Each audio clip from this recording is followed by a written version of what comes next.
Mertua syok saat aku tahu rencana akan meracuniku gagal. Kupermalukan dia di depan keluarga besar. Pernikahan Rania dengan Bima bak lukisan yang selesai pada musim semi.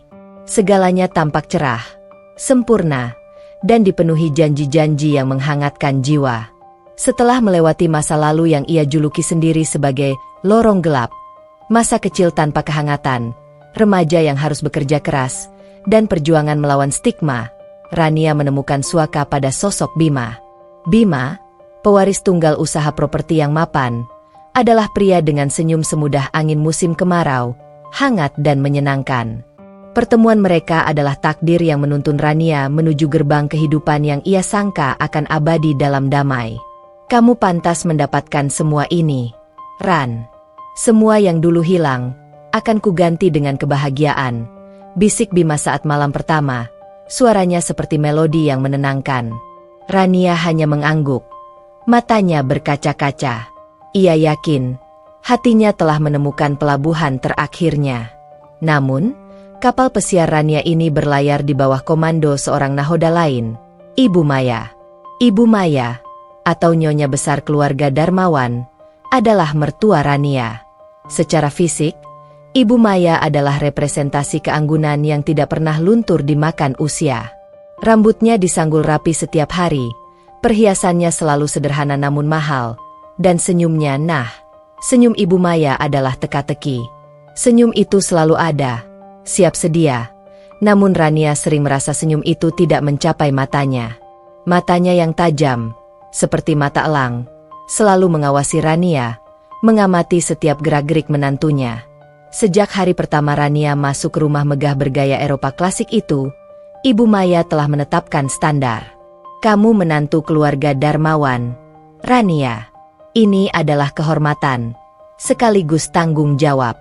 Kamu harus sempurna, ujar Ibu Maya lembut, saat mereka duduk di ruang tamu yang dihiasi lampu kristal.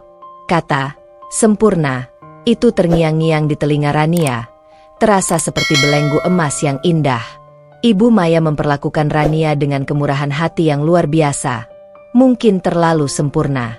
Setiap pagi, Ibu Maya memastikan Rania sarapan teh herbal racikan khusus, yang ia klaim sebagai resep warisan untuk menjaga kesuburan dan vitalitas wanita, selalu tersaji di cangkir porselen Rania. Minum sampai habis. Sayang, jangan sisakan. Ini sangat baik untuk rahimmu, desak Ibu Maya suatu pagi, saat Rania terlihat ragu. Terima kasih banyak, Bu. Ibu benar-benar baik sekali, jawab Rania, mencoba menepis rasa pahit yang samar-samar terasa di lidahnya dari teh itu. Ia merasa bersalah karena sempat berprasangka, ibu mertua mana yang sebegini perhatiannya? Di sisi lain, ada Bima. Bima adalah penyeimbang. Dia adalah sosok hangat yang selalu menjadi tempat Rania bersandar ketika tekanan dari lingkungan Darmawan terasa terlalu berat. Rania dan Bima memiliki sebuah ritual kecil. Setiap kali Ibu Maya memberi tugas atau komentar yang membuat Rania merasa kecil, Bima akan mencubit lembut pipi Rania dan berbisik, "Kamu sudah sempurna untukku, yang lain hanya debu." "Mas, Ibu Maya meminta aku berhenti bekerja di panti asuhan. Katanya, tidak pantas menantu Darmawan mengurus anak-anak jalanan," kata Rania suatu sore. Wajahnya tampak sedih. Bima memeluknya erat. "Ibu hanya khawatir dengan citra keluarga. Tapi panti asuhan itu jiwamu, Ran. Lanjutkan saja. Tapi jangan sampai ibu tahu detailnya. Aku yang akan membereskan yang lain." Bima selalu menemukan jalan tengah. Ia mencintai ibunya, namun ia memuja Rania. Kehidupan pernikahan Rania berjalan 6 bulan. Semua tampak indah, sebuah ilusi kemewahan yang sempurna. Namun, di balik tirai satin itu, mulai muncul benang-benang kusut yang tak kasat mata. Rania mulai merasa tidak enak badan. Awalnya hanya kelelahan yang berlebihan, seperti jiwanya disedot habis-habisan setiap kali ia bangun pagi. Ia sering merasa pusing, seperti ada palu kecil yang memukuli kepalanya dari dalam.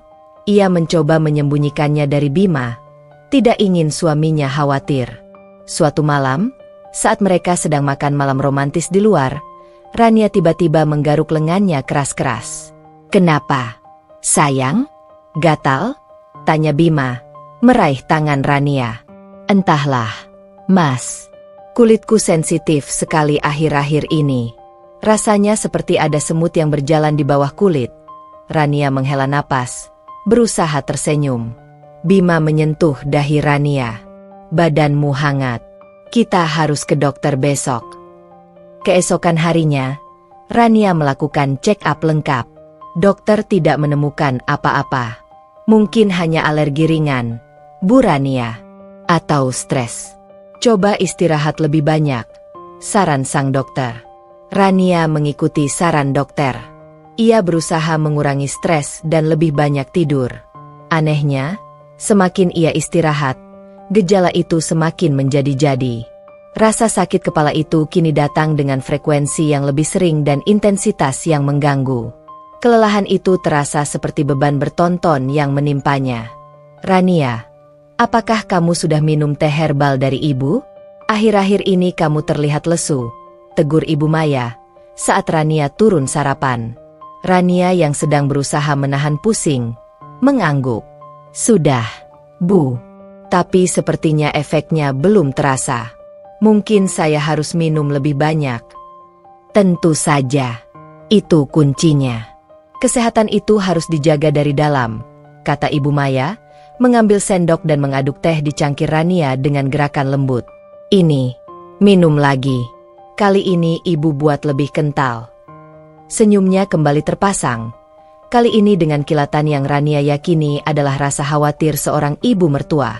Rania meneguk teh itu perlahan, berusaha menelan rasa pahit yang tertinggal. Semakin ia minum, semakin ia merasa aneh. Ia mulai mencatat, seperti seorang detektif yang mulai menyusun potongan-potongan teka-teki. Setiap kali ia meminum teh herbal itu, dalam waktu beberapa jam, kelelahan dan gatalnya akan memuncak. "Ini pasti hanya kebetulan, Rania," bisiknya pada diri sendiri di depan cermin, melihat matanya yang sedikit memerah. Ibu Maya tidak mungkin. Tidak ada alasan baginya untuk berbuat jahat. Ya, tidak ada alasan. Ibu Maya terlihat menyayanginya. Mereka sering berbelanja bersama. Ibu Maya selalu memuji Rania di depan teman-temannya. Kasih sayang Ibu Maya adalah selimut yang hangat. Namun, belakangan ini, Rania mulai merasa selimut itu terlalu tebal, dan ia mulai sulit bernapas di dalamnya. Satu sore, Rania dan Ibu Maya pergi ke acara amal. Dalam perjalanan pulang, Rania merasakan sakit kepala yang sangat parah. Ia sampai harus memejamkan mata dan memijat pelipisnya. "Ada apa, Nak? Kamu terlihat sangat pucat," tanya Ibu Maya. "Sakit kepala, Bu. Sepertinya migrain. Saya harus minum obat sebentar," jawab Rania. "Jangan minum obat sembarangan. Ingat, kita sedang menunggu kamu hamil," seru Ibu Maya. Suaranya sedikit lebih keras dari biasanya. "Kamu harus minum teh herbal itu saja. Nanti sampai di rumah, Ibu akan buatkan yang spesial." Ada desakan yang ganjil dalam suara Ibu Maya. Desakan yang membuat Rania mulai menarik garis lurus antara gejalanya dan kebiasaan minum teh itu. Rasa curiga, seperti embun yang menetes perlahan, mulai membasahi hati Rania. Ia mulai berpikir, mungkin di balik kebaikan yang ia terima, ada motif yang sehitam malam tanpa bulan. Rania merasa bahwa benteng kebahagiaan yang ia bangun bersama Bima, kini sedang diserang oleh musuh tak terlihat dari dalam. Malam itu, setelah Bima tertidur pulas, Rania bangkit. Rasa pusing yang mendera ia abaikan. Ia berjalan perlahan ke dapur dan melihat tempat penyimpanan teh herbal yang selalu dibuatkan Ibu Maya. Ia membuka toplesnya. Aroma yang aneh, tidak seperti aroma teh herbal pada umumnya, menusuk hidungnya. Tiba-tiba, ia teringat pada botol kecil dengan label berbahasa asing yang Ibu Maya sembunyikan di kamar saat ia tak sengaja melihatnya beberapa waktu lalu. Sebuah firasat buruk merayapi punggungnya, menggantikan kehangatan yang selama ini ia rasakan di rumah ini. Rania berdiri di tengah dapur sunyi itu, dikelilingi kemewahan yang ia sangka adalah jaminan kebahagiaan. Jantungnya berdebar kencang, memukul-mukul rusuknya seperti genderang perang. Ia sadar, sandiwara kehidupannya yang sempurna mungkin akan segera berakhir, dan tirai untuk babak barunya, babak perjuangan untuk mempertahankan hidup, baru saja dibuka. Ia harus mencari bukti. Ia harus tahu. Rasa takutnya kini berubah menjadi tekad yang membaja. Aku akan mencari tahu apa yang sebenarnya ada di teh ini, Bu Maya, bisik Rania keheningan malam, sambil menggenggam segenggam kecil daun teh kering itu di telapak tangannya. Tindakan kecil ini adalah awal dari badai yang akan menghancurkan citra sempurna keluarga Darmawan. Rania berdiri mematung di tengah dapur, genggaman tangannya pada segenggam daun teh kering semakin erat, seperti menggenggam bara api yang siap membakar kecurigaannya menjadi kepastian. Udara malam yang sunyi seolah menjadi saksi bisu dari keputusan nekat yang baru saja ia ambil. Ia tahu, memasuki ruang privat Ibu Maya tanpa izin adalah tindakan yang tidak termaafkan dalam tatanan kaku keluarga Darmawan, namun nalurinya berteriak lebih keras dari etika. Rasa sakit kepala yang kini kembali berdenyut keras di pelipisnya seolah menjadi penuntun. Ia kembali ke kamar, menyembunyikan sampel teh di dalam botol vitamin kosong, lalu berbaring di samping Bima yang terlelap.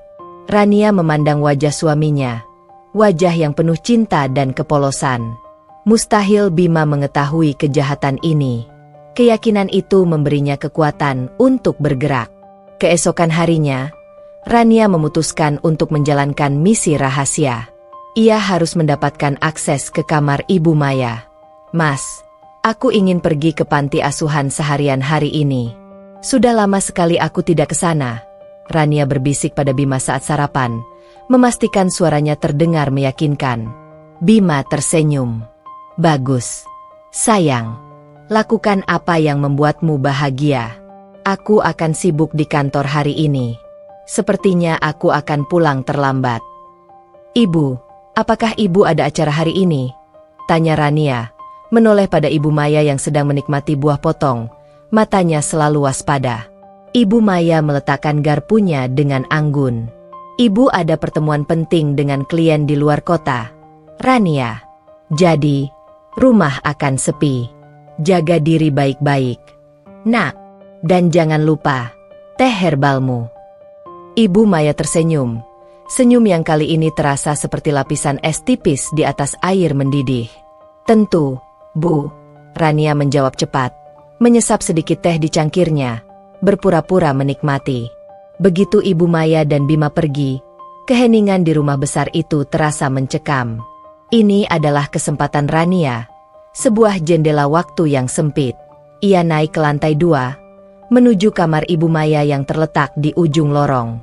Pintu kayu berukir itu terasa seperti gerbang ke jurang misteri.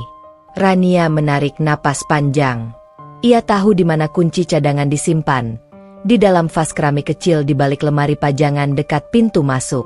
Ia pernah melihat Ibu Maya mengambilnya. Tangannya gemetar saat memasukkan kunci ke lubang. Klik. Jantungnya melompat. Ia masuk.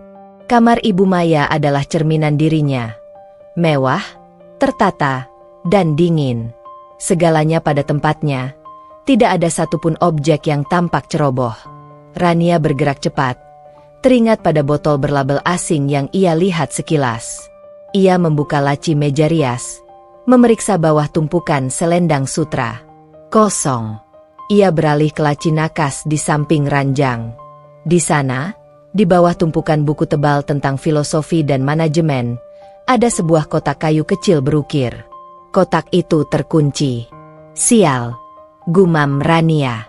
Ia panik, merasa waktu seperti pasir yang meluncur cepat.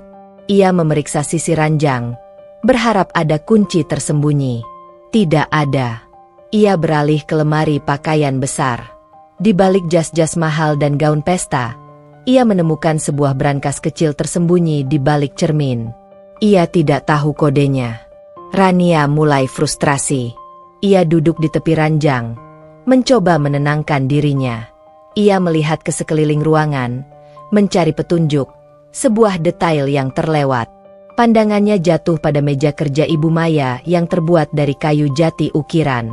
Di sana, di antara tumpukan dokumen keuangan dan majalah lifestyle kelas atas, ada sebuah tempat pensil berlapis perak. Rania berjalan mendekat dan membukanya. Di dasar tempat pensil itu, terselip sebuah kunci kecil dengan gantungan berbentuk bunga Edelweiss. Kunci itu terlalu kecil untuk brankas, tapi ukurannya pas untuk kotak kayu yang terkunci di nakas. Dengan tangan berkeringat, Rania kembali ke nakas dan membuka kotak kayu itu.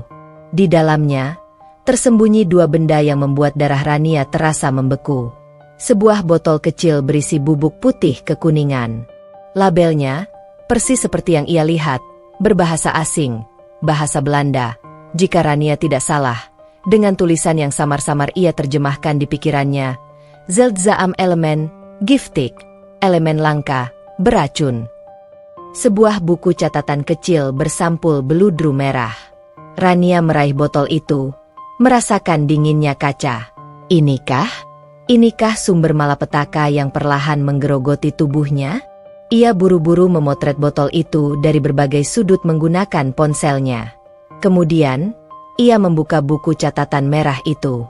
Awalnya, itu hanyalah jurnal harian Ibu Maya yang membosankan tentang jadwal pertemuan dan menu makan malam. Namun, di tengah-tengah buku, ada beberapa halaman yang berisi tulisan tangan rapi dengan beberapa kode dan angka. Rania membaca sebuah baris. Juli 04, dosis minimum. Reaksi R, gatal pusing. Efek, 48 jam. Teruskan. Harus terlihat alami. Dan di halaman lain, 2504, gejala memburuk. Bima cemas. Bagus. Minta Paman Jeffrey datang. Kepala Rania terasa kosong, seperti baru saja dihantam ombak besar. Air mata mendesak keluar, tetapi ia menahannya. Air mata akan datang nanti. Sekarang, ia harus bertahan. Pengakuan Ibu Maya tertulis jelas di hadapannya, hitam di atas putih. Ini bukan lagi kecurigaan. Ini adalah bukti pengkhianatan yang dingin dan terencana. Ia mengamati botol bubuk itu sekali lagi. Bubuk ini tidak berbau. Warnanya hampir tidak terlihat. Mudah larut. Sangat cocok dicampurkan pada teh herbal yang sudah memiliki rasa dan aroma kuat. Rania menyadari, bukan hanya teh itu yang bermasalah, tapi Ibu Mayalah yang membuatnya bermasalah. Rania menutup buku catatan itu, mengembalikannya ke kotak, dan meletakkannya kembali di nakas. Ia mengunci kotak itu, mengembalikan kunci Edelweiss, dan keluar dari kamar Ibu Maya, mengunci pintu seolah-olah tidak ada yang terjadi. Semua dalam waktu kurang dari 15 menit. Keringat dingin membasahi punggungnya. Saat ia sampai di kamar, ia langsung mengirim foto label botol itu kepada seorang teman lamanya di Belanda yang bekerja di bidang farmasi, tanpa menjelaskan apapun. "Tolong terjemahkan dan jelaskan apa ini," tulisnya. Beberapa jam kemudian, saat Rania sedang pura-pura membaca buku di ruang tamu, balasan itu datang. Temannya menelepon. Suaranya dipenuhi keterkejutan. "Rania, kamu dapat ini dari mana? Ini berbahaya sekali. Ini namanya thallium. Dia terkenal sebagai racun pembunuh yang sempurna, karena sulit dilacak dan gejalanya mirip dengan banyak penyakit saraf," kata suara temannya di seberang sana, terdengar panik. "Ini sangat lambat. Dosis kecil akan menyebabkan kelelahan, alopecia, dan kerusakan sistem saraf secara bertahap. Itu yang kamu rasakan, kan? Rania, kamu sedang diracuni." Dunia Rania runtuh. Ponselnya bergetar di tangannya.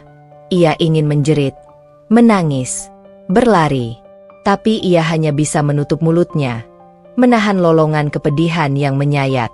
Pengkhianatan ini bukan lagi hanya rasa sakit hati. Ini adalah ancaman kematian yang nyata, bersembunyi di balik senyum mertuanya. Aku tahu. Terima kasih." Rania berhasil merangkai kata-kata itu. Suaranya serak. Ia memutus panggilan, merasakan badai emosi di dalam dadanya. Malam harinya, Bima pulang. Wajahnya tampak lelah, namun matanya langsung mencari Rania. "Sayang, sudah baik kan? Ibu bilang kamu terlihat sangat pucat tadi pagi," tanya Bima, memeluk Rania erat. Rania membalas pelukannya, merasakan kehangatan Bima yang kontras dengan dinginnya fakta yang ia ketahui. Aku tidak tahu, Mas. Aku masih merasa sakit, jawab Rania. Suaranya ia buat lemah dan putus asa. Aku sudah mencoba segala hal, termasuk teh herbal itu, tapi sepertinya aku hanya membuang-buang waktu. Bima melepaskan pelukan, menatapnya dengan penuh kekhawatiran. Jangan bicara seperti itu, sayang. Besok kita ke dokter spesialis di luar kota, ya? Kita cari tahu sampai tuntas. Rania mengangguk, namun di matanya sudah tersimpan rencana lain. Boleh, Mas. Tapi malam ini aku ingin tidur nyenyak. Aku sangat lelah. Bisakah kita minum teh herbal itu bersama? Mungkin jika kita minum berdua, aku merasa lebih baik. Ibu bilang itu sangat baik untuk kesuburan kita. Bima tertawa kecil. Ide yang aneh, tapi manis. Baiklah, aku akan ke dapur dan membuatkannya untukmu. Tidak, Mas. Rania menahan tangan Bima. Biar aku saja. Aku ingin membuatkannya lebih kental malam ini. Baiklah, Nyonya besar, goda Bima, mencium kening Rania. Rania turun ke dapur.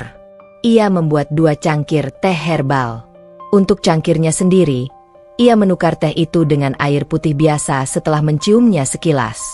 Aroma teh herbal yang seharusnya menenangkan, kini terasa seperti bau kematian baginya.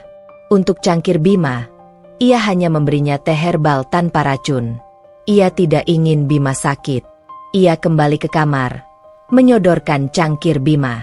Minumlah, sayang.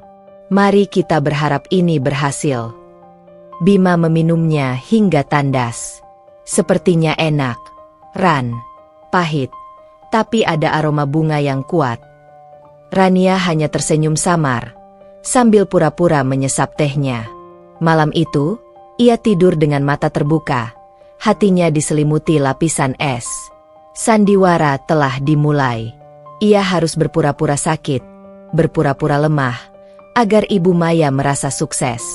Ia harus bergerak dalam bayangan, mengumpulkan lebih banyak bukti. Ia telah menelan pil pahit pengkhianatan, dan kini, ia siap menukar peran. Dari korban yang tak berdaya menjadi pemangsa yang cerdik, bersembunyi di balik topeng kesakitan. Rania tahu, untuk membongkar kejahatan ini di depan keluarga besar yang terhormat, ia membutuhkan bukti yang jauh lebih kuat daripada hanya botol racun dan jurnal. Ia butuh konfrontasi yang tak terhindarkan, sebuah panggung yang disiapkan dengan sangat matang. Ia harus segera pergi ke kota lain, bukan untuk berobat, tapi untuk mengamankan sampel dan membuktikan bahwa talium ada dalam darahnya. Keputusan ini, yang ia ambil tanpa sepengetahuan Bima, adalah langkah pertama menuju puncak konflik. Malam itu, setelah berhasil menidurkan Bima, Rania merasakan beban ganda. Rasa lelah fisik yang memang nyata, diperburuk dengan beban mental karena sandiwara yang harus ia mainkan. Rasa pahit dari pengkhianatan Ibu Maya terasa lebih pekat daripada rasa talium yang perlahan membunuhnya. Ia telah melihat racun itu, memegang jurnalnya, dan mendengar konfirmasi dari teman farmasinya. Kini, ia butuh bukti yang tidak bisa disangkal di meja hijau, hasil laboratorium yang membuktikan racun itu telah bersarang dalam tubuhnya. Rania tahu, jika ia melakukan tes di rumah sakit langganan keluarga Darmawan, kabar itu akan sampai ke telinga Ibu Maya dalam hitungan jam. Ia harus menghilang dari jangkauan mertuanya. Pagi menjelang, Rania merancang skenario pelariannya. Mas, aku ingin pergi ke puncak 3 hari. Benar-benar sendiri. Aku butuh ketenangan. Dokter bilang aku stres, dan aku benar-benar merasa jiwaku sudah koyak. Aku ingin menyendiri, bermeditasi, mencari kedamaian, ujar Rania saat sarapan.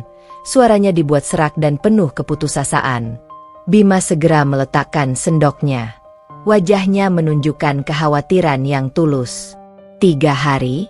Sendirian? Kenapa tidak kita pergi berdua saja? Aku bisa ambil cuti mendadak. Jangan, Mas. Kamu sudah terlalu banyak berkorban untukku. Rania menggeleng lemah. Ia meraih tangan Bima dan menggenggamnya erat, sambil tersenyum sendu. Aku butuh waktu untuk benar-benar mendengarkan diriku sendiri. Mencari tahu apa yang salah. Kalau kamu ikut, aku pasti akan terus berpura-pura baik-baik saja di depanmu. Ibu Maya, yang diam-diam mendengarkan dari ujung meja, menyela dengan suara yang manis dan manipulatif. Bima, biarkan saja Rania pergi. Istrimu memang terlihat sangat lelah. Nak, kadang kesendirian adalah obat yang terbaik. Dia perlu membersihkan jiwanya. Pergilah, Rania.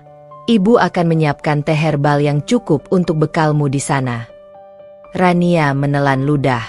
Terima kasih, Bu, katanya, berhasil menyembunyikan getaran jijik di suaranya. Ia menatap Ibu Maya, merasakan tatapan mertuanya yang seolah berkata, "Pergilah, dan saat kau kembali, kau akan semakin sakit."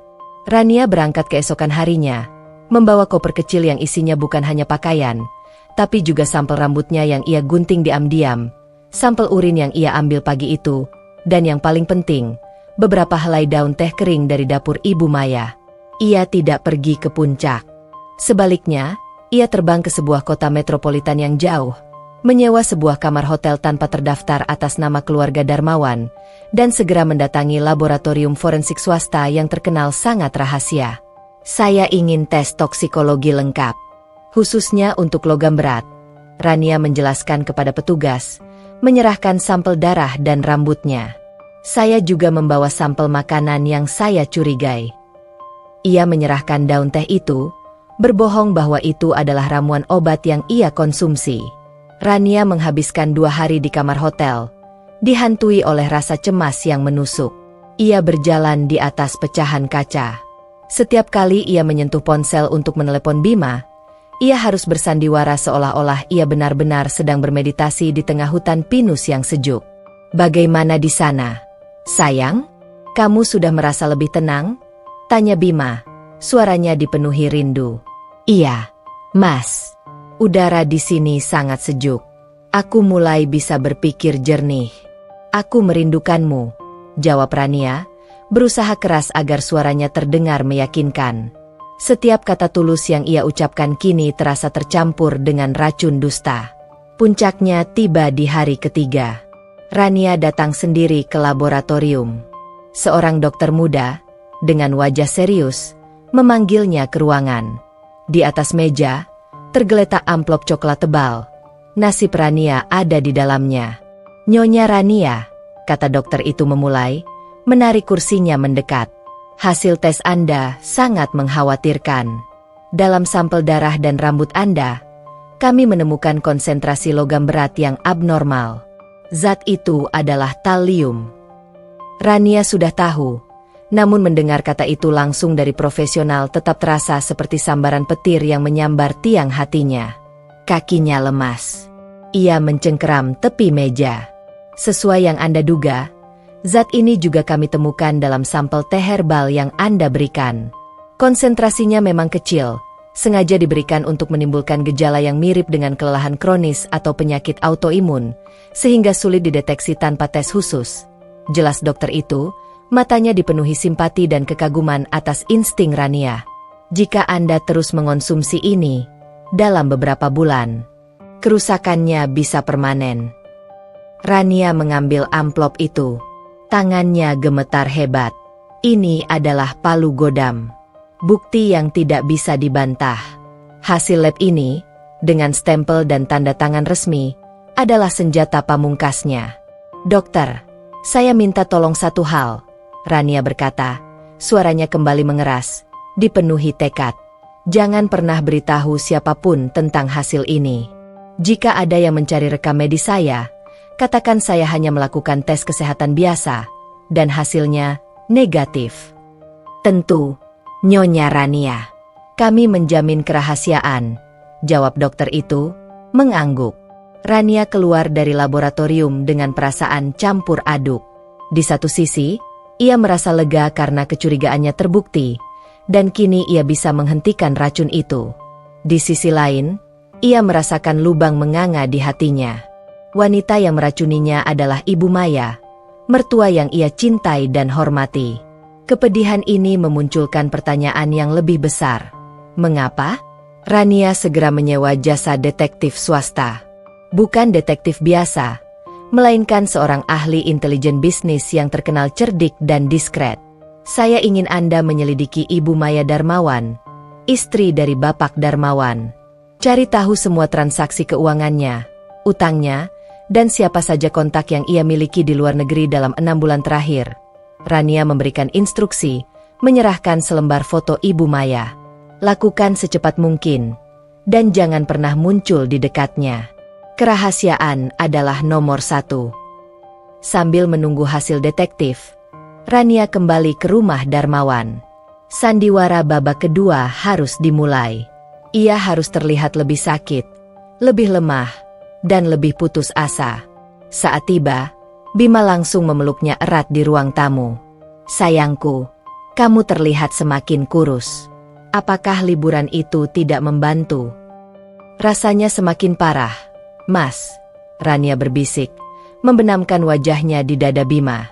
Aku merasa tubuhku menolak makanan. Aku takut. Ibu Maya muncul dari balik tangga. Wajahnya menunjukkan campuran khawatir dan kepuasan yang tersembunyi. Astaga, Rania, apa yang terjadi denganmu? Kenapa kamu terlihat seperti mayat hidup? Ibu Maya segera memeluk Rania. Pelukan yang terasa seperti jerat kawat berduri bagi Rania. Mungkin aku memang harus lebih sering minum teh herbal, Bu. Rania berkata, menatap mata Ibu Maya. Tatapan yang kini ia balas dengan dingin. Tentu. Malam ini ibu akan membuatkan yang spesial, ujar Ibu Maya. Semangatnya kembali. Malam itu, Rania kembali menukar tehnya, dan berpura-pura jatuh sakit parah di kamar mandi, membuat Bima panik. Mas, pusing sekali. Aku tidak kuat, rintih Rania. Suaranya ia buat bergetar. Bima segera membopongnya ke ranjang. Kita ke rumah sakit sekarang. Tidak, Mas, tidak. Rania menahan. Aku takut.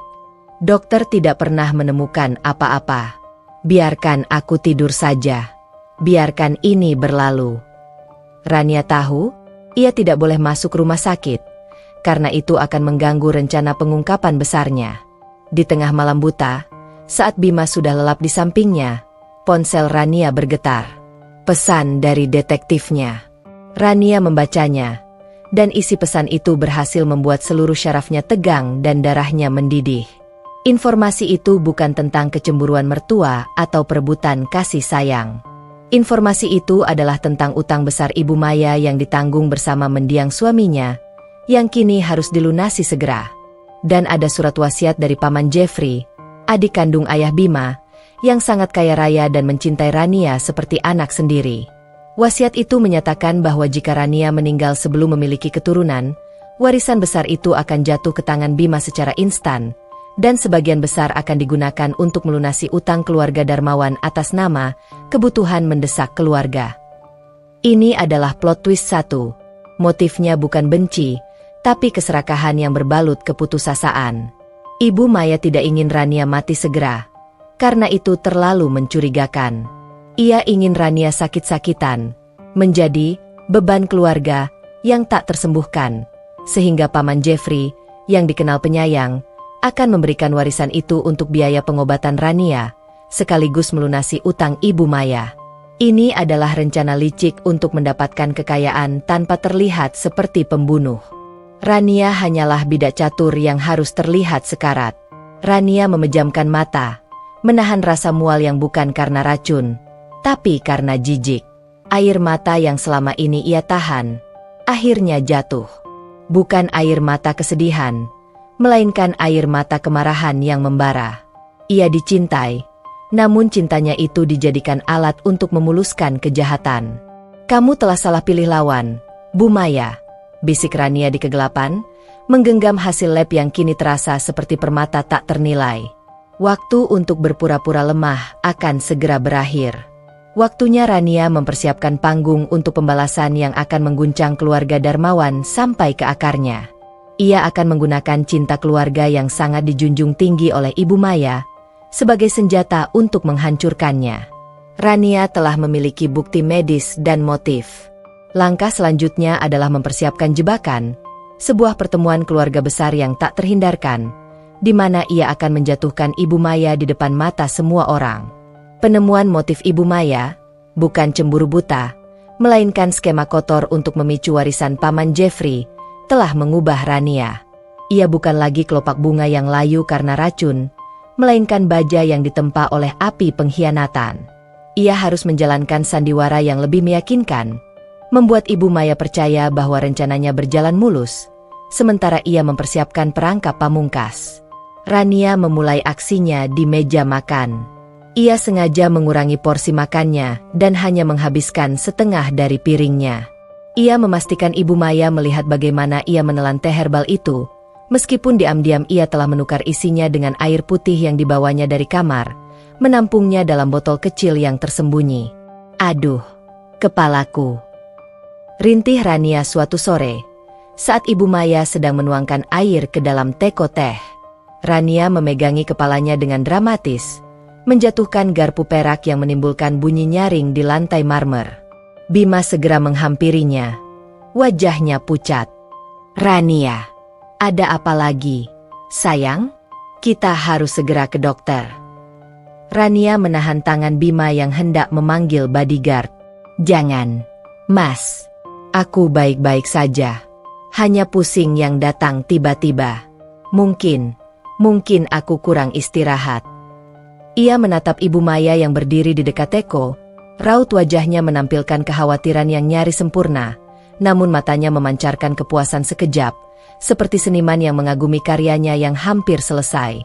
Tuh kan, Bima, Ibu sudah bilang, Rania harus lebih banyak minum teh herbal ini. Tubuhnya sedang menolak. Rania, setelah ini, kamu harus langsung minum 1 cangkir penuh. Ibu yang akan membawakannya ke kamarmu, kata Ibu Maya dengan nada dominan. Tentu, Bu. Aku akan minum sampai habis, jawab Rania. Suaranya lemah namun matanya menantang Ibu Maya tanpa disadari oleh yang lain. Momen ini penting. Rania harus membuat Ibu Maya melakukan segala sesuatunya secara langsung dan sukarela. Ia harus mendapatkan bukti video. Rania telah memasang kamera tersembunyi berukuran sangat kecil yang dibeli oleh detektifnya, menyamarkannya di antara koleksi boneka porselen di kamar dan di dalam bingkai foto di ruang tamu. Ia harus memastikan setiap interaksi penting terekam. Malam harinya, Ibu Maya benar-benar membawakan teh ke kamar. Ini, sayang, minum selagi hangat. Ini dosis yang Ibu racik khusus untuk pemulihan. Rania menerima cangkir itu dengan kedua tangan. Terima kasih banyak, Bu. Ibu benar-benar peduli padaku, ucap Rania dengan nada tulus yang palsu, membuat Ibu Maya tersenyum bangga. Tentu saja, Nak. Kamu adalah masa depan Bima, jawab Ibu Maya, tangannya mengelus kepala Rania. Elusan itu terasa seperti sentuhan laba-laba. Ibu harus memastikan kamu segera sembuh, atau setidaknya stabil. Bima dan Paman Jeffrey sangat mengkhawatirkanmu. Rania tahu kata stabil yang dimaksud Ibu Maya adalah stabil dalam keadaan sakit yang tidak bisa disembuhkan. Bu, aku ingin meminta satu hal, kata Rania, setelah menyesap sedikit teh yang segera ia ludahkan ke tisu yang disembunyikan di bawah bantal. Aku ingin mengadakan pertemuan keluarga besar minggu depan. Aku ingin mengumumkan sesuatu yang penting. Pertemuan keluarga besar? Tanya Ibu Maya, alisnya terangkat. Untuk apa? Kondisimu saja belum pulih. Rania tersenyum misterius. Senyum pertamanya yang sungguh-sungguh sejak ia tahu dirinya diracuni. Aku ingin mengumumkan bahwa aku hamil. Mungkin dengan adanya calon cucu, aku akan mendapatkan semangat hidup lagi. Seketika, ekspresi Ibu Maya berubah. Keterkejutan, kegembiraan, dan kepanikan campur aduk di matanya seperti badai yang baru muncul. Kegembiraan karena berita itu akan memicu kebahagiaan Paman Jeffrey, tetapi kepanikan karena skema racunnya akan sia-sia jika Rania benar-benar hamil dan sembuh. Hamil? Kamu serius? Rania? Ini kabar yang luar biasa. Tapi, Ibu Maya menghentikan ucapannya. Sorot matanya yang tajam mengarah pada cangkir teh di tangan Rania. "Tapi apa, Bu?" tanya Rania, menahan tawa kemenangan di dalam hatinya. Tidak ada apa-apa, sayang. Tentu saja, kita adakan. Ibu akan menghubungi semua orang, termasuk Paman Jeffrey. Ini harus menjadi perayaan yang besar. Ibu Maya terdengar bersemangat, namun Rania melihat tangannya gemetar saat mengambil cangkir kosong Rania. Umpan Rania berhasil. Ibu Maya kini berada dalam dilema akut, membatalkan rencana racunnya dan menerima kehamilan palsu Rania, atau meningkatkan dosis racun agar Rania kolaps dan gugur di depan keluarga besar, meyakinkan semua orang bahwa Rania memang sakit parah, sementara warisan tetap bisa dicairkan. Rania yakin, melihat keserakahan yang tertera di jurnal, Ibu Maya akan memilih opsi kedua. Selama hari-hari berikutnya, Rania mulai bekerja sama dengan detektifnya, Pak Hadi. Mereka mengatur rencana detail pengungkapan. Pak Hadi mengamankan rekaman video Ibu Maya yang secara jelas menawarkan teh herbal dan mengumpulkan bukti-bukti keuangan yang menghubungkan Ibu Maya dengan hutang besar dan dokumen wasiat Paman Jeffrey. "Nyonya Rania, ini gila. Kami menemukan bahwa Ibu Maya sudah menjadwalkan pertemuan dengan pengacara warisan di hari Senin, sehari setelah pertemuan keluarga besar itu," lapor Pak Hadi melalui telepon terenkripsi. "Dia yakin saya akan kolaps di hari acara itu," jawab Rania dingin. "Pak Hadi, pastikan semua bukti sudah siap disajikan dalam format presentasi yang jelas dan rapi. Saya tidak ingin ada celah." 3 hari menjelang hari H, Rania sengaja berpura-pura sangat lemah. Ia berjalan perlahan, bahkan harus dibantu Bima untuk naik tangga. "Ibu, Rania semakin parah. Aku takut ia tidak akan kuat menghadiri acara itu," kata Bima kepada Ibu Maya. Raut wajahnya tegang. Ibu Maya kini berada di bawah tekanan besar, harus bersikap tegas. "Bima, jangan bicara begitu. Rania harus kuat. Dia harus menunjukkan pada Paman Jeffrey bahwa ia sedang berjuang. Selain itu, dia yang meminta pertemuan ini. Kita tidak boleh membatalkannya." Ibu Maya lalu menghampiri Rania yang sedang duduk di sofa, memegang tangannya. "Rania, Ibu akan buatkan sup khusus. Sup ginseng yang sangat langka. Kamu harus meminumnya sampai habis. Ya? Itu akan memberimu tenaga ekstra untuk acara besok." Rania menatap mata Ibu Maya. Di sana, ia melihat bayangan kematian yang ditawarkan dalam mangkuk sup. Ia tahu, ini bukan hanya sup, tapi racun terakhir. Dosis yang jauh lebih mematikan untuk memastikan akhir dramatis di depan Paman Jeffrey dan seluruh keluarga besar, memperkuat narasi sakit parah yang tak tertolong. "Terima kasih banyak, Bu," kata Rania, memeluk Ibu Maya erat, merasakan ketulusan yang ironis. "Aku akan meminumnya, demi bayiku dan demi Mas Bima." Ibu Maya tampak puas. Ia bergegas ke dapur. Malam itu, saat Bima sedang mandi, Ibu Maya masuk membawa mangkuk sup yang mengepul. Aroma sup yang kaya dan gurih menusuk indera penciuman Rania. "Minum, sayang." Ibu sengaja membuatnya sangat pekat. Ibu Maya tersenyum. Kali ini senyumnya terasa seperti kemenangan di ambang pintu. Rania mengambil mangkuk itu. Kepalanya berdenyut, bukan lagi karena racun, tetapi karena ketegangan emosional. Ia harus melakukan ini. "Bu, aku sangat terharu dengan kebaikan Ibu. Boleh aku ke kamar mandi sebentar? Sup ini terlalu panas," pinta Rania. Ibu Maya mengangguk, namun matanya tak lepas dari mangkuk di tangan Rania. Rania masuk ke kamar mandi, mengunci pintu. Ia berdiri di depan kloset.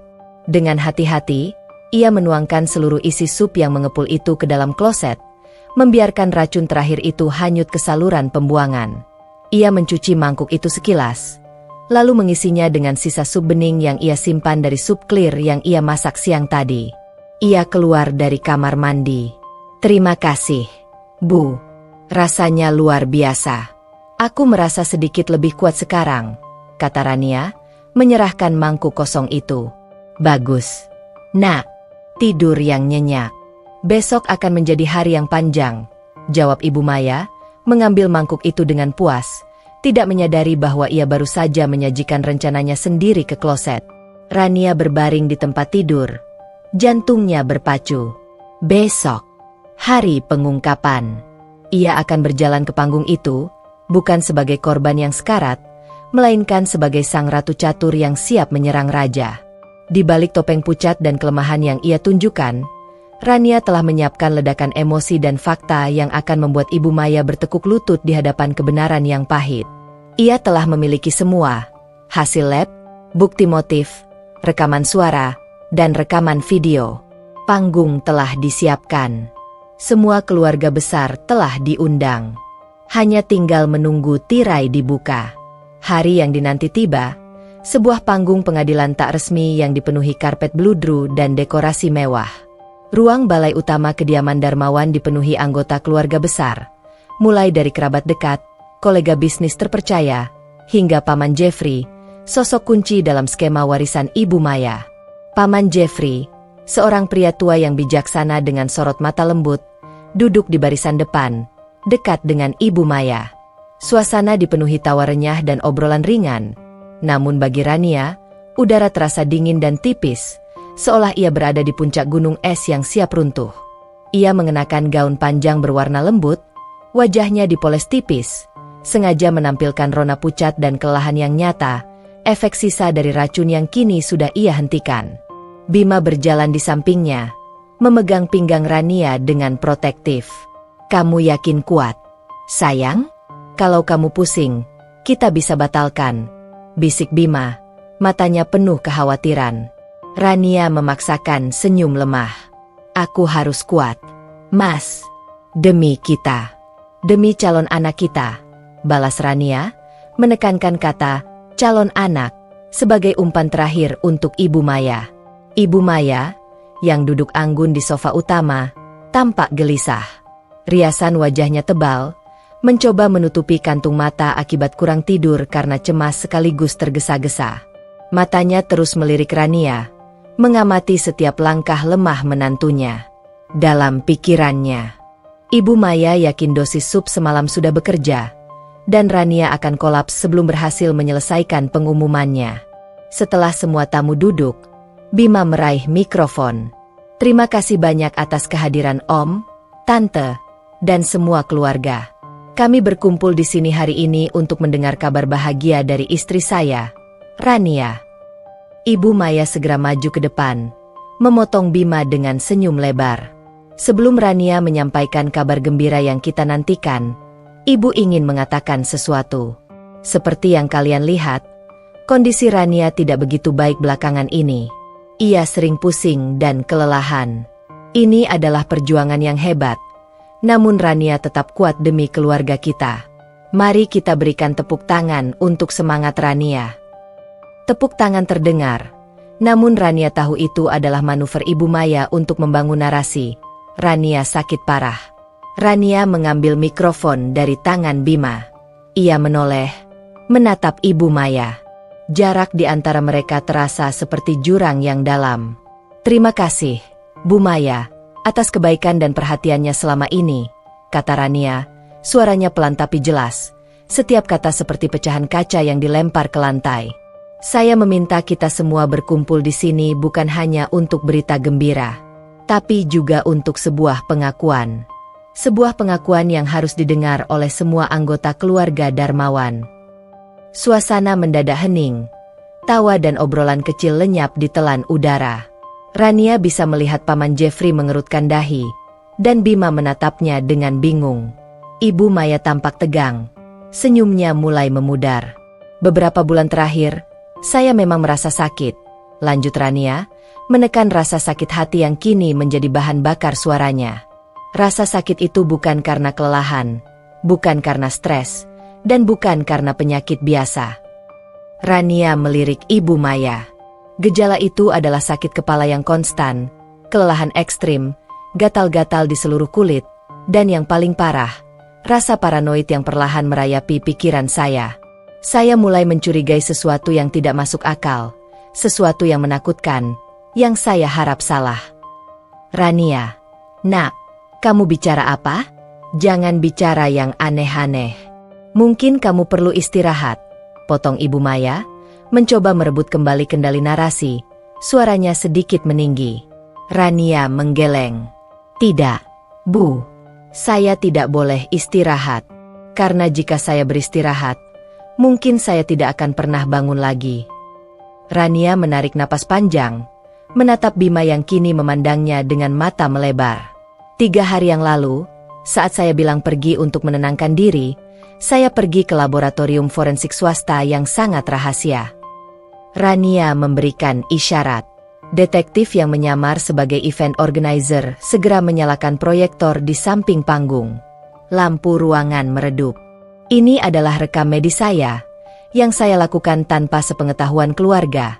Rania menunjuk layar. Terpampang jelas, hasil tes toksikologi komprehensif dengan logo laboratorium yang sah. Dan ini adalah kesimpulan dari tes tersebut, kata Rania, dan layar berganti, menampilkan baris merah yang mengerikan. Ditemukan konsentrasi tinggi logam berat jenis thallium dalam sampel darah dan rambut Nyonya Rania. Ruangan itu hening total, bahkan desah napas pun tak terdengar. Mata semua orang beralih dari layar ke Rania, dan kemudian ke Ibu Maya. Ibu Maya berdiri, wajahnya benar-benar pucat, seperti patung marmer yang baru saja diwarnai rasa panik. Rania, ini fitnah. Kamu gila. Ini pasti ulah musuh bisnis kita. Jangan percaya omong kosongnya, seru Ibu Maya, suaranya melengking. Bima meraih tangan Rania. Ran, kamu diracuni? Kenapa kamu tidak bilang padaku? Suara Bima bergetar karena emosi yang luar biasa. Rania menenangkan Bima dengan pandangan mata, lalu kembali menatap Ibu Maya, yang kini berusaha mencari jalan keluar. Tidak, Bu Maya, ini bukan fitnah. Dan musuhnya bukan dari luar, kata Rania, suaranya kini sekuat sound system di ruangan itu. Racun itu, thallium, terkenal sulit dilacak. Dan racun ini diberikan perlahan, dosis kecil demi dosis kecil, melalui satu medium yang selalu saya konsumsi setiap pagi. Medium yang selalu Ibu berikan dengan penuh kasih sayang. Rania menunjuk ke meja dekat tempat ia duduk. Di sana, sudah diletakkan cangkir porselen Rania dan teko teh herbal khas Ibu Maya. Teh herbal ini, yang Ibu selalu bilang baik untuk kesuburan dan kesehatan saya, telah dicampur dengan thallium, ungkap Rania. Ibu Maya mencoba berlari, namun Paman Jeffrey yang terkejut, dengan kekuatan yang tak terduga, meraih lengan Ibu Maya dan menahannya. Maya, tunggu. Jelaskan ini. Tidak ada yang perlu dijelaskan. Jeffrey, dia gila. Dia sudah sakit, teriak Ibu Maya. Air mata palsu mulai menggenang, berakting sebagai korban. Rania tersenyum dingin. Sayangnya, saya sudah tahu rencana Ibu. Saya sudah tahu bahwa saya dicintai hanya untuk dijadikan alat. Rania memberikan isyarat lagi. Layar menampilkan klip video buram, namun suaranya sangat jelas. Itu adalah rekaman dari kamera tersembunyi yang ia pasang, menangkap momen ketika Ibu Maya menjelaskan tujuannya kepada seseorang melalui telepon. Suara Ibu Maya yang dingin, "Tidak, jangan berlebihan. Berikan dosis yang membuat dia lemah, terlihat sakit permanen. Ingat, kita butuh belas kasihan Paman Jeffrey. Warisan itu harus segera cair untuk biaya pengobatan Rania, dan sisanya untuk menutupi utang. Jika dia mati sekarang, kita malah dicurigai." Rekaman itu berakhir. Keheningan yang terjadi setelahnya lebih mematikan daripada ledakan. Wajah Ibu Maya benar-benar hancur. Topeng keanggunannya robek. Semua anggota keluarga menatapnya dengan pandangan jijik dan ngeri. Paman Jeffrey melepaskan lengan Ibu Maya seolah menyentuh bara api. "Utang? Rania, maksudmu?" Paman Jeffrey bertanya. Suaranya lirih. Rania mengangguk, lalu menampilkan bukti kedua di layar. Salinan dokumen wasiat Paman Jeffrey, dan di sebelahnya, bukti transfer dan surat perjanjian utang Ibu Maya. Bukti itu terpampang jelas. Ibu Maya telah memantau wasiat Paman Jeffrey dan berencana menggunakan penyakit Rania sebagai alasan mendesak untuk mencairkan warisan. Ini adalah motifnya, Paman Jeffrey. Bukan karena ia membenci saya, tapi karena ia mencintai uang, dan ia menjadikan saya penderitaan berjalan untuk memuluskan jalannya, kata Rania. Air matanya akhirnya menetes, kali ini air mata kemenangan dan rasa sakit. Ibu Maya tersungkur di lantai, wajahnya tertutup tangan. Aku tidak melakukannya. Aku tidak. Aku hanya ingin hidup normal, jeritnya putus asa, yang kini terdengar seperti lolongan keputusasaan. Rania berjalan perlahan menuju meja, mengambil botol kecil berisi bubuk yang diselundupkan oleh detektifnya. Dan ini, Ibu, ini adalah sisa talium yang saya temukan di laci Ibu. Bukti fisik yang mengunci semua yang lain. Saat Rania menaruh botol itu di meja, Ibu Maya tiba-tiba mengangkat wajahnya, sorot mata yang penuh dendam mengarah ke Rania. Kau pikir kau menang, Rania? Kau menghancurkanku di depan semua orang, teriak Ibu Maya, berusaha merangkak. Tapi Bima, dia anakku. Dia pasti akan membelaku. Semua mata kini tertuju pada Bima. Bima, yang selama ini dia membisu, menghadapi konflik batin yang tak terperikan, harus memilih antara ibu kandungnya yang jahat, dan istrinya yang ia cintai yang hampir dibunuh oleh ibunya sendiri. Tangan Bima gemetar. Ruangan balai utama mendadak terasa seperti oven, memanaskan emosi dan mempercepat denyut jantung semua orang. Semua mata, tajam dan menghakimi, tertuju pada satu titik. Bima, Ibu Maya, yang tersungkur di lantai, menatap putranya dengan tatapan putus asa dan penuh tuntutan. Rania berdiri tegak, wajahnya pucat namun matanya membara, menunggu jawaban dari pria yang ia cintai melebihi segalanya. Keheningan itu berlangsung lama, terasa seperti jarum jam yang berhenti berdetak. Bima hanya berdiri diam, tinjunya terkepal erat di sisi tubuhnya. Konflik batin di wajahnya tergambar jelas, badai di antara cinta dan darah daging. Bima, katakan pada mereka, katakan pada istrimu, aku melakukan ini untuk keluarga. Katakan kau akan membelaku, teriak Ibu Maya, suaranya parau. Bima perlahan mengangkat kepalanya. Matanya merah, bukan hanya karena marah, tapi juga karena rasa sakit yang mendalam. Ia berjalan, langkahnya berat, melewati kerumunan keluarga yang kini menjauh dari Ibu Maya seolah ia adalah wabah. Bima tidak pergi ke arah ibunya. Ia berjalan ke arah Rania. Ia berdiri di depan Rania, menatap wanita yang telah ia cintai, yang hampir ia hilangkan karena kejahatan ibunya sendiri. Bima meraih tangan Rania, menggenggamnya erat, seolah takut Rania akan menghilang ditiup angin. Ibu, Bima memulai, suaranya serak namun tegas, bagai guntur yang membelah langit. Cukup. Ibu Maya tersentak, tatapan penuh harapnya berubah menjadi cermin keterkejutan. Aku minta maaf, Ran. Aku minta maaf atas semua yang telah ibu lakukan padamu, kata Bima, menatap Rania, bukan Ibu Maya. Tidak ada kata-kata yang bisa mewakili rasa jijikku pada perbuatan ini. Tidak ada alasan finansial yang bisa membenarkan upaya pembunuhan berencana terhadap istriku sendiri.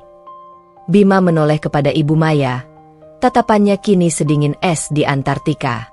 Ibu selalu mengajarkanku tentang kehormatan keluarga Darmawan.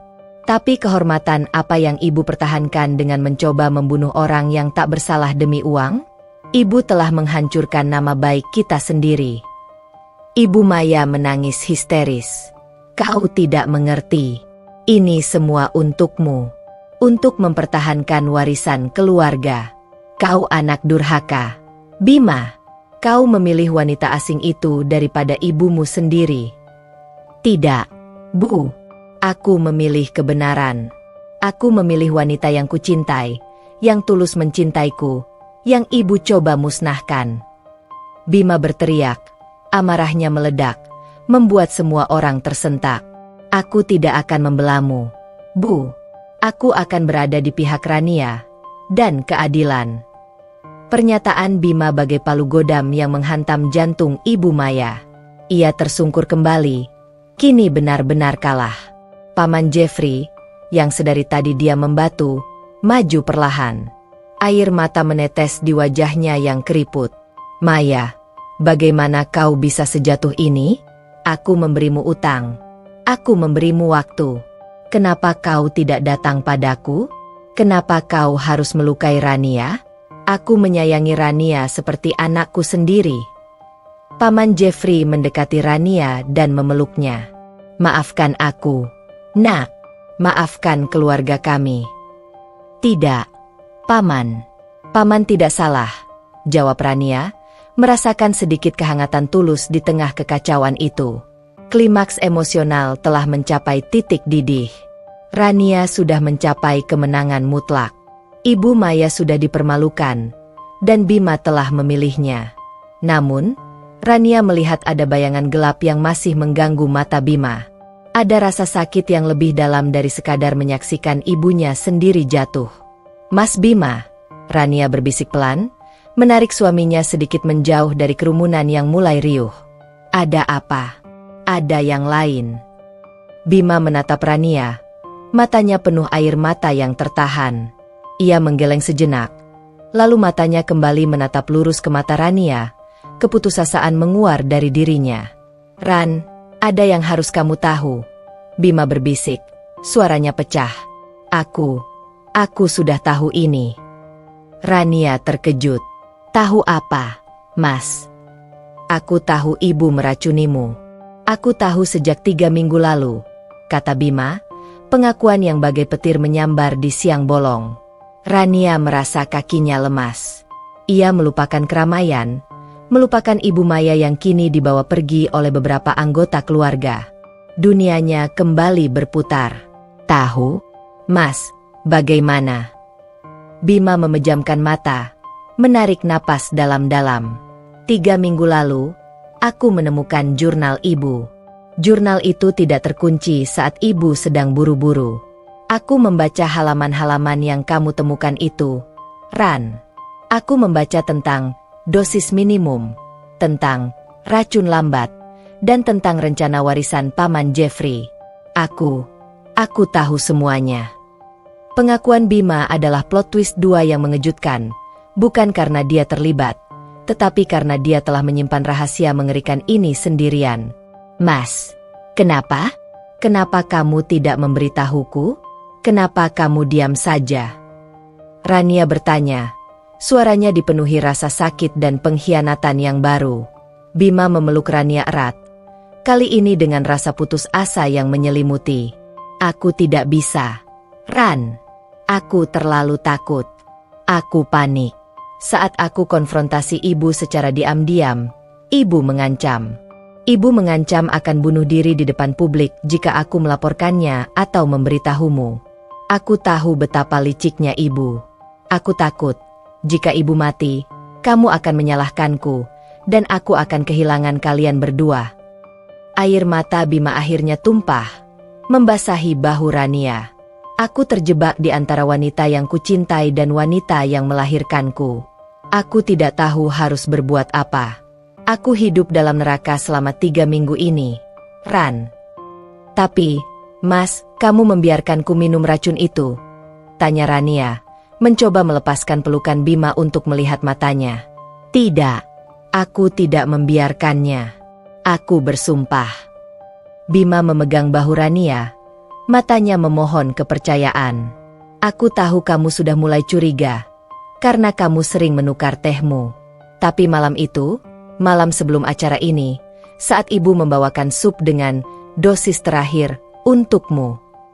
Bima menelan ludah. Aku memasang kamera kecil, bukan yang kamu pasang, tapi yang lain, di dapur. Aku melihat ibu menaruh cairan itu. Aku bergegas ke kamarmu. Dan saat kamu masuk ke kamar mandi, aku mengambil sup itu dan aku yang menuangkannya ke kloset sebelum kamu kembali. Aku ingin kamu selamat. Tapi aku juga ingin melindungi ibu dari dirinya sendiri. Aku ingin mengumpulkan bukti lebih banyak untuk memaksanya mundur tanpa harus menjebloskannya ke penjara. Jeda yang diambil Bima adalah kesempatan bagi Rania untuk mencerna semuanya. Bima bukan pengkhianat. Dia adalah korban, sama seperti dirinya, terjebak dalam jaring racun dan manipulasi Ibu Maya. Ia mempertaruhkan segalanya untuk menyelamatkan Rania secara diam-diam, menjalankan misi penyelamatan paralel. Kamu melakukannya? Tanya Rania. Suaranya kini melunak. Rasa sakitnya berubah menjadi kelegaan yang luar biasa. Aku melakukannya. Ran, aku mencintaimu. Maaf, aku tidak berani jujur padamu. Aku hanya ingin semuanya berakhir tanpa ada yang terluka, tapi aku gagal. Bima menangis. Aku tahu aku salah karena merahasiakannya. Aku pantas dihukum. Rania memegang wajah Bima di antara kedua tangannya. Tidak, Mas. Kamu tidak salah. Kamu adalah pahlawanku. Kamu adalah korbanku yang lain. Terima kasih telah menyelamatkanku, bahkan saat kamu tidak bisa jujur. Mereka berpelukan erat di tengah keramaian. Pengakuan Bima telah memecahkan lapisan es terakhir di hati Rania, mengganti kekecewaan dengan cinta yang lebih dalam dan pemahaman. Drama pengungkapan yang terjadi di depan keluarga besar kini berubah menjadi kisah cinta sejati yang berhasil bertahan dari badai racun. Paman Jeffrey, yang sempat mendengar sebagian besar percakapan Bima dan Rania, mendekati mereka. Ia menepuk punggung Bima dengan haru. Kau telah membuat pilihan yang benar. Nak, kau menyelamatkan istrimu dan kehormatanmu sendiri.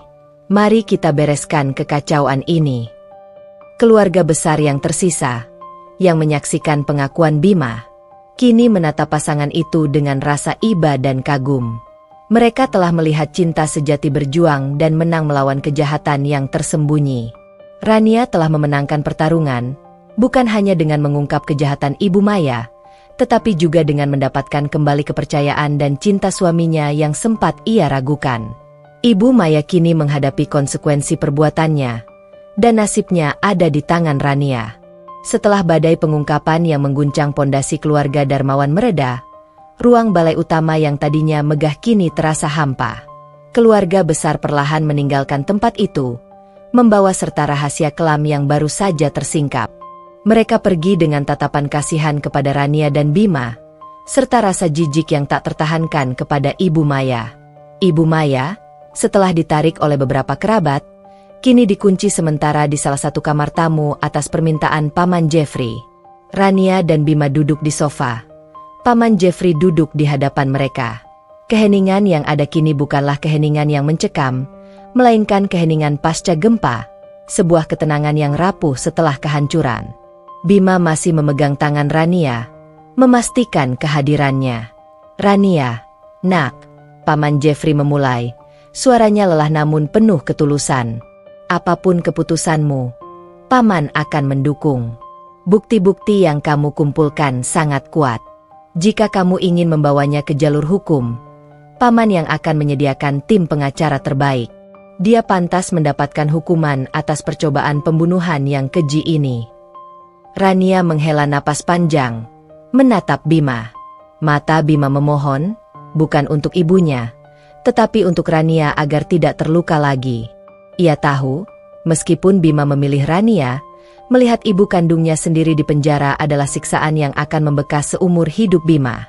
Paman Jeffrey, Mas Bima, Rania berkata, suaranya tenang, seperti sungai yang mengalir damai setelah banjir. Saya sudah mendapatkan semua yang saya inginkan. Kebenaran dan kejujuran dari Mas Bima. Ia menoleh pada suaminya. Terima kasih, Mas. Aku tahu betapa beratnya beban yang kamu tanggung sendirian. Aku mencintaimu. Bima hanya mengangguk. Matanya kembali berkaca-kaca. Rania kembali menatap Paman Jeffrey. Tujuan saya bukan untuk memenjarakan Ibu Maya. Memenjarakannya hanya akan menambah duka, terutama bagi Mas Bima, dan mengotori nama baik keluarga ini selamanya. Saya tidak ingin menjadi penyebab penderitaan lebih lanjut. Tapi Rania, kejahatan ini tidak bisa dibiarkan begitu saja. Sela Paman Jeffrey, sedikit terkejut dengan kebesaran hati Rania. Saya setuju. Paman, kejahatan ini harus dihukum. Tapi hukuman tidak selalu harus berupa jeruji besi, jawab Rania. Hukuman yang paling menyakitkan bagi orang seperti Ibu Maya bukanlah penjara, melainkan dicabutnya semua kemewahan dan kehormatan yang selama ini ia jaga mati-matian. Bima meraih tangan Rania dan menciumnya lembut. Ia mengerti. Rania memilih jalur pengampunan yang sulit, yang membutuhkan kekuatan hati jauh lebih besar daripada sekadar balas dendam. Lalu, apa rencanamu, sayang? Tanya Bima. Suaranya kini dipenuhi kekaguman yang tak terhingga. Saya ingin Ibu Maya pergi, Rania berkata tegas. Pergi jauh dari kota ini, dari kemewahan ini, dari lingkungan yang selalu memujanya. Dia harus pergi ke tempat yang sunyi, memulai hidup baru yang sederhana, dengan fokus utama menebus dosa dan merenungi perbuatannya. Paman Jeffrey mendengarkan dengan serius. Maksudmu, pengasingan? Ya, Paman. Pengasingan yang terawasi, bukan pembuangan. Ibu Maya harus bekerja, belajar hidup tanpa pelayan, tanpa harta yang melimpah. Saya ingin dia merasakan bagaimana rasanya berjuang, sesuatu yang selalu saya jalani sebelum bertemu Mas Bima, jelas Rania. Ia menoleh pada Bima. Mas, kamu tidak perlu memutuskan hubungan. Tapi ibu harus mengerti bahwa dia tidak bisa lagi tinggal di sini, dan dia tidak akan mendapatkan 1 sen pun dari utangnya melalui cara-cara yang kotor. Paman Jeffrey, utang-utang itu, biarlah tetap menjadi tanggung jawab Ibu Maya, tapi ibu harus melunasinya dengan kerja keras, bukan dengan mencairkan warisan paman. Paman Jeffrey menghela napas, tampak merenung. Ini adalah hukuman yang sangat berat bagi Maya. Tapi ini adalah hukuman yang adil, Rania. Itu memberinya kesempatan untuk bertaubat. Rania, Bima, dan Paman Jeffrey kemudian menemui Ibu Maya di kamar tamu. Ibu Maya duduk di sudut ruangan, wajahnya sembab dan rambutnya acak-acakan, penampilan yang bertolak belakang dengan citranya. Ia tampak rapuh dan kalah. Maya, Paman Jeffrey memulai dengan suara berat. Kami sudah memutuskan nasibmu. Rania, menantumu yang hampir kau bunuh, telah memilih pengampunan daripada hukuman penjara. Kamu harus berterima kasih padanya.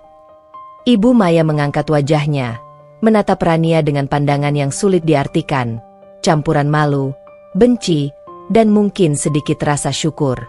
Rania maju selangkah. Bu Maya, saya telah memaafkan ibu, tapi pengampunan saya ada syaratnya. Ibu harus meninggalkan rumah ini, dan semua kemewahan Darmawan. Mulai besok, ibu akan tinggal di rumah sederhana milik keluarga di luar kota, di sebuah desa yang jauh dari sorotan. Aku tidak mau, seru Ibu Maya, mencoba memberontak. Aku tidak bisa hidup tanpa semua ini. Aku tidak bisa bekerja. Ibu bisa, Bima menyela, suaranya tegas. Ibu harus bisa. Ibu akan dibiayai secukupnya untuk hidup layak, tapi ibu harus bekerja, harus bertanggung jawab atas utang-utang yang ibu buat. Ibu akan diawasi. Dan yang terpenting, ibu tidak boleh menghubungi kami kecuali diizinkan, sampai ibu menunjukkan perubahan hati yang nyata. Rania mendekat, menatap Ibu Maya lurus-lurus. Ini bukan hukuman fisik, Bu. Ini adalah kesempatan untuk menyelamatkan jiwa ibu sendiri. Saya tidak ingin ibu berakhir di penjara. Saya ingin ibu hidup dan memperbaiki diri, meskipun itu berarti kita tidak akan lagi serumah. Ibu Maya akhirnya menyerah. Tatapan perlawanannya redup menjadi air mata penyesalan yang tertunda.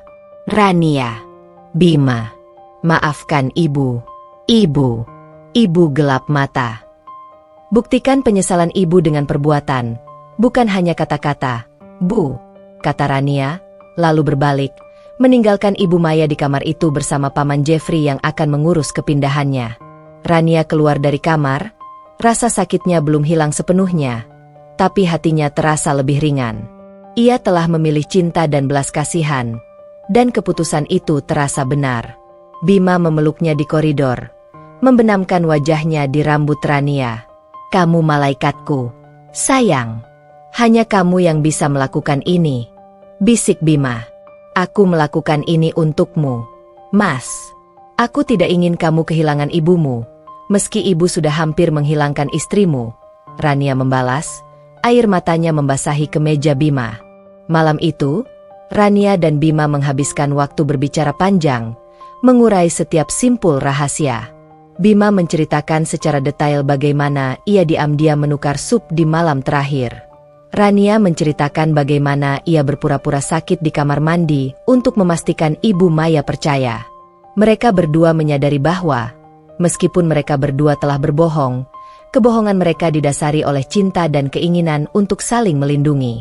Kita sudah melewati badai terburuk, Ran.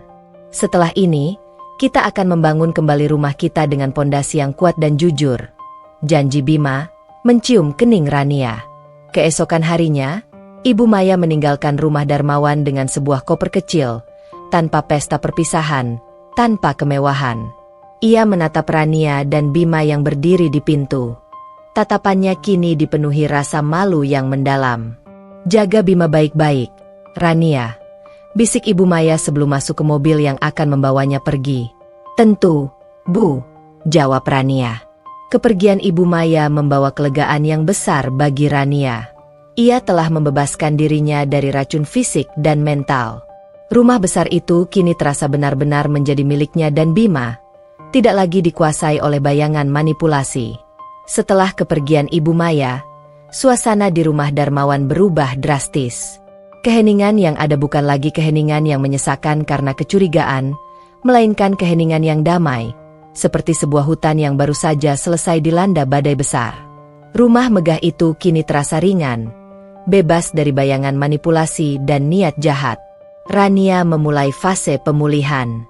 Secara fisik, ia menjalani terapi intensif untuk membersihkan sisa-sisa talium dari tubuhnya, sebuah proses yang lambat dan melelahkan. Namun, pemulihan mentalnya jauh lebih penting. Bima menjadi jangkar terkuatnya. Hubungan mereka, setelah melalui proses pengakuan Bima yang mengejutkan, kini menjadi seperti kaca kristal yang diuji oleh api, transparan dan jauh lebih kuat. Mas, bagaimana perkembangan ibu di sana? Tanya Rania suatu malam, saat mereka duduk di teras belakang, memandang taman yang kini terasa begitu menenangkan. Ia sudah bisa membicarakan Ibu Maya tanpa ada getaran benci, hanya rasa iba. Bima meraih tangan Rania. Paman Jeffrey mengirim laporan harian.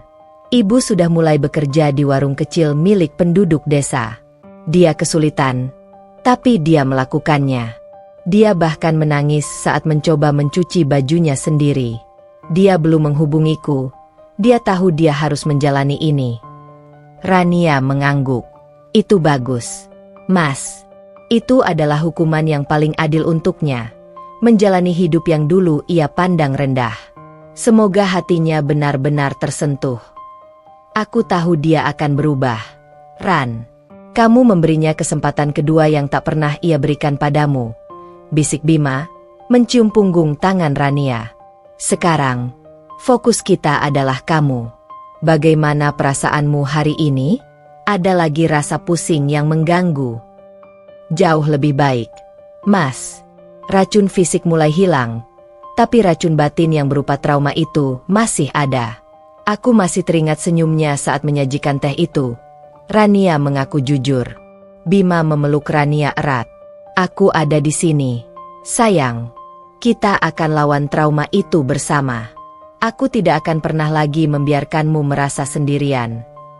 Bima benar-benar menjalankan perannya sebagai suami dan pelindung.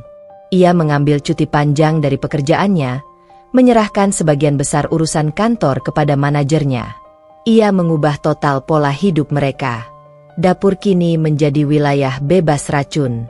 Bima memasak sebagian besar makanan mereka sendiri, belajar resep-resep sehat dan memastikan setiap bahan yang masuk ke tubuh Rania adalah yang terbaik dan aman. Mas, kamu yakin bisa memasak sup ho sekompleks ini? Goda Rania suatu siang, melihat Bima berjuang dengan berbagai rempah-rempah. Bima tertawa, tawa yang lepas dan tulus.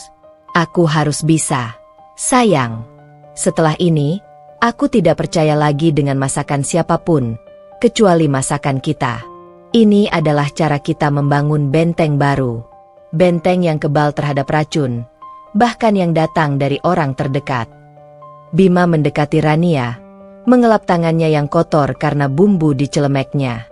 Kamu harus tahu, Ran, keputusanmu untuk memaafkan ibu, Itu membuatku sangat mencintaimu. Kamu mengajarkan aku apa arti kekuatan sejati. Kekuatan itu bukan pada kekuasaan atau balas dendam, tapi pada belas kasih. Aku hanya tidak ingin kamu terluka lagi, Mas, jawab Rania, meraih wajah Bima. Dan aku tidak ingin kita tenggelam dalam kebencian. Kita harus membebaskan diri dari bayangan Ibu Maya. Hubungan mereka kini dipenuhi percakapan yang mendalam, mengurai setiap detail peristiwa yang terjadi. Bima menceritakan rasa paniknya saat membaca jurnal Ibu Maya, dan bagaimana ia harus berpura-pura tenang saat melihat Rania pura-pura sakit. Saat kamu pura-pura pingsan di kamar mandi malam itu, aku hampir gila, Ran. Aku tahu itu akting, tapi melihatmu begitu lemah membuatku takut. Aku ingin berteriak padamu, bilang aku tahu segalanya. Tapi aku harus menahan diri, demi rencana besarmu, kata Bima, suaranya dipenuhi rasa bersalah yang masih tersisa. Aku tahu, Mas. Aku juga melihat matamu. Aku tahu kamu menyembunyikan sesuatu, tapi aku tidak pernah menyangka kamu tahu seluruh rencana ibu. Aku pikir kamu hanya menyembunyikan rasa takutmu sendiri, Rania mengakui. Tapi plot twist MU itu, saat kamu bilang kamulah yang membuang sup itu, sungguh menyelamatkanku, Mas. Kamu menyelamatkan jiwaku yang sudah lelah bermain sandiwara. Pemulihan mereka juga mencakup penataan ulang rumah. Mereka menyingkirkan semua barang yang mengingatkan pada kekakuan Ibu Maya. Rania mengubah ruang tamu yang kaku menjadi area yang lebih hangat dan kasual. Mereka menyingkirkan teko porselen tempat teh racun itu disajikan. Setiap perubahan adalah simbol dari lembaran baru yang mereka buka bersama. Suatu sore, Paman Jeffrey berkunjung. Ia terlihat lebih lega. Kalian berdua terlihat jauh lebih baik. Rumah ini juga terasa berbeda, lebih hidup. Terima kasih, Paman. Kami sedang membangun ulang, kata Rania sambil menyajikan teh, bukan teh herbal, tapi teh melati hangat. Paman Jeffrey tersenyum. Rania, tentang warisan. Karena skema Maya sudah terbongkar, aku sudah mengubah wasiatku. Aku tidak ingin ada lagi keraguan. Aku ingin memberikan sebagian besar asetku sebagai yayasan untuk panti asuhan yang kamu kelola. Itu adalah warisan yang jauh lebih bermanfaat. Rania terkejut. Matanya berkaca-kaca. Paman, ini terlalu besar. Saya tidak bisa. Kamu bisa.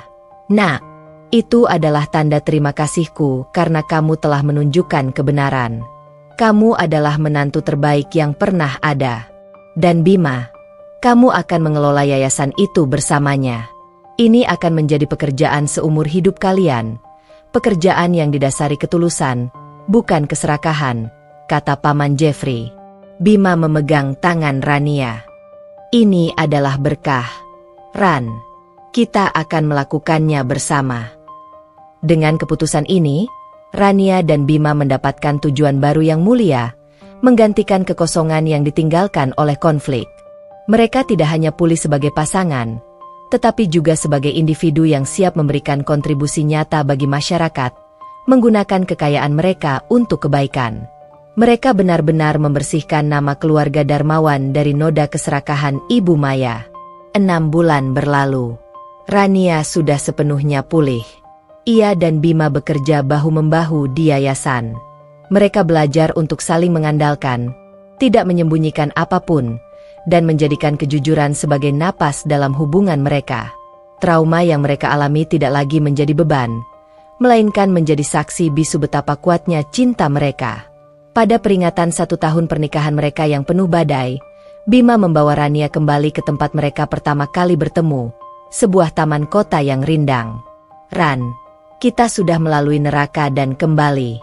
Kita sudah membuktikan bahwa cinta kita kebal terhadap racun, kebohongan, dan pengkhianatan. Bima berlutut, mengeluarkan kotak beludru kecil. Bukan untuk melamar, tapi untuk janji baru. Aku tahu kita sudah menikah, tapi aku ingin kita mengikat janji sekali lagi. Kali ini, bukan di bawah pengawasan ibu atau standar keluarga Darmawan yang palsu.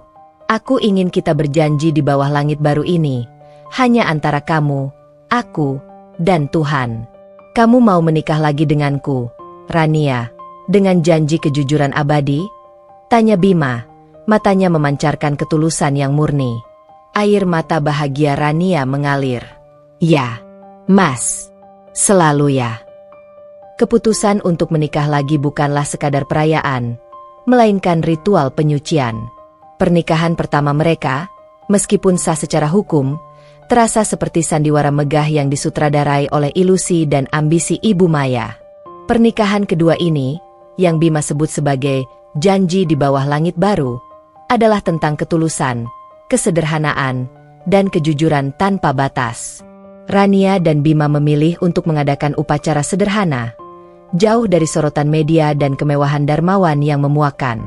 Mereka memutuskan untuk melangsungkannya di panti asuhan yang kini dikelola oleh Yayasan Paman Jeffrey, tempat di mana Rania selalu merasa paling bahagia dan tulus. Anak-anak panti akan menjadi saksi mereka, dan kebahagiaan mereka adalah dekorasi yang paling berharga. Mas, apakah ini terlalu sederhana?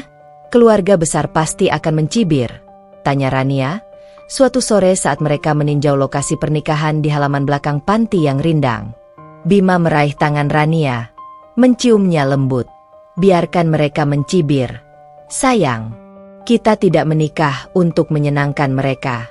Kita menikah untuk mengikat janji di hadapan Tuhan dan di hadapan orang-orang yang tulus mencintai kita, yaitu anak-anak ini. Bukankah lebih indah menikah di antara tawa dan harapan mereka, daripada di tengah tatapan mata yang penuh penilaian dan keserakahan? Kamu benar, Rania tersenyum lega. Aku ingin pernikahan kita menjadi perayaan atas kebebasan kita. Persiapan pernikahan dilakukan dengan penuh makna. Gaun pengantin Rania bukanlah gaun haute couture yang mahal dan berlebihan, melainkan gaun putih sederhana yang dirancang oleh penjahit lokal, dihiasi sulaman bunga yang dibuat oleh tangan-tangan terampil anak-anak panti. Setiap jahitan terasa seperti benang kasih sayang yang mengikat mereka kembali. Rania, lihat, bunga ini kuserahkan untuk tante, kata seorang anak panti bernama Dio, menyerahkan setangkai bunga melati. Dio adalah anak yang selalu Rania sayangi. Terima kasih, sayang. Bunga ini yang paling cantik, jawab Rania, matanya berkaca-kaca. Bima mengurus semua administrasi, memastikan kali ini semuanya murni dari hati. Ia bahkan secara khusus meminta Paman Jeffrey menjadi wali nikah bagi Rania, sebagai simbol bahwa Rania telah sepenuhnya diterima sebagai bagian tulus dari keluarga, menggantikan peran ayah Rania yang telah lama tiada. Meskipun sederhana, Paman Jeffrey memastikan pernikahan itu tetap berkelas. Ia mengundang kerabat-kerabat dekat yang benar-benar peduli, seperti Tante Laras, sepupu Ibu Maya, yang selama ini selalu bersimpati pada Rania. Rania, Tante bahagia sekali melihat kalian, kata Tante Laras, memeluk Rania.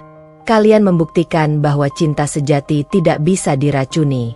Tante bangga pada kalian, dan keputusanmu untuk memaafkan Maya, itu luar biasa. Terima kasih, Tante, Rania membalas, merasa bersyukur atas dukungan tulus. Beberapa hari menjelang pernikahan, Rania menerima surat. Bukan dari Ibu Maya, tapi dari Paman Jeffrey yang menyertakan foto dan tulisan tangan Ibu Maya. Surat itu ditulis dengan tulisan tangan yang kini terlihat kasar dan tidak rapi, jauh dari kesan anggun yang biasa ia tunjukkan. Rania, aku melihat foto Bima di majalah lokal kecil tentang yayasan panti asuhan. Dia terlihat sangat bahagia. Itu karena kamu. Di desa ini, aku harus bekerja keras. Aku harus mencuci piring dan melayani pelanggan yang cerewet. Aku tidak menyalahkan siapapun. Aku tahu ini adalah penebusanku. Setiap kali tanganku lecet karena mencuci, aku teringat betapa enaknya hidupku dulu, dan betapa jahatnya aku berusaha mengambil hidupmu. Aku telah menjual semua perhiasanku, kecuali cincin kawinku, untuk mulai melunasi utangku sedikit demi sedikit. Aku tahu ini tidak akan pernah cukup, tapi aku akan terus melakukannya. Aku tidak meminta maafmu. Aku hanya ingin kamu tahu bahwa aku telah menyadari. Kamu memberiku hukuman yang lebih kejam daripada penjara. Kamu memaksaku menjadi manusia lagi. Terima kasih. Aku harap kamu dan Bima bahagia selamanya. Jaga putraku baik-baik. Maya. Rania menangis saat membaca surat itu. Air matanya adalah air mata kelegaan. Ini adalah kali pertama Ibu Maya menunjukkan penyesalan yang tulus, tanpa kebohongan atau manipulasi. Racun itu telah hilang, tidak hanya dari tubuhnya, tetapi juga dari hati Ibu Maya. Pada hari pernikahan, Rania tampil cantik dalam kesederhanaannya. Bima, mengenakan jas linen yang santai, menunggunya di bawah kanopi bunga kertas yang dibuat oleh anak-anak panti. Matahari sore menyaring melalui pepohonan, menciptakan kilauan keemasan. Saat Rania berjalan, ia tidak memikirkan trauma masa lalu. Ia hanya melihat Bima, yang matanya penuh cinta yang murni.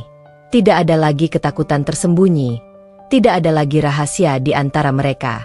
Paman Jeffrey memimpin upacara dengan haru. Saat tiba pada janji pernikahan, Bima mengambil tangan Rania, menciumnya, lalu menatapnya dalam-dalam.